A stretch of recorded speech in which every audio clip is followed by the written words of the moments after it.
میں عرض کرنا چاہتا ہوں کہ انشاءاللہ ہم بے نظیر کارڈ کو دوبارہ لے کے آئیں گے اور اس ملک کے اندر ہم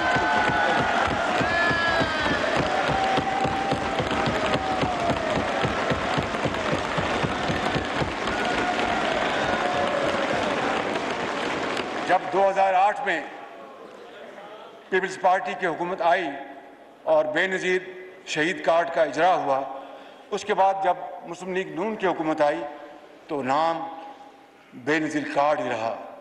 یہ شومی قسمت، یہ قومی وحدت کی ایک مثال ہے۔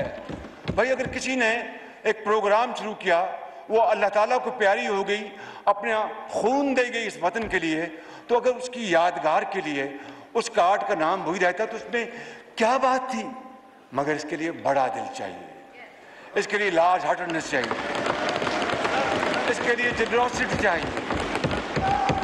You have to be generous. تو جناب اسپیکر، اور پھر انشاءاللہ اس پروگرام کو بے نظیر کارڈ پروگرام کو ہم انشاءاللہ مزید وسعت دیں گے اور اس کو تعلیم کے ساتھ منسلک کریں گے، تاکہ جن کو اسٹائپنڈ ملتا ہے، جن لاکھوں کروڑوں بچوں اور بچیوں کو یہ اسٹائپنڈ ملتا ہے، ان کے بچے اسکولوں میں جائیں، وگرنہ اگر ہم نے ان کو نہ اس کی ترغیب دی تو then we will be raising an army of beggars. No, we need great people, great men, great girls and great boys who should be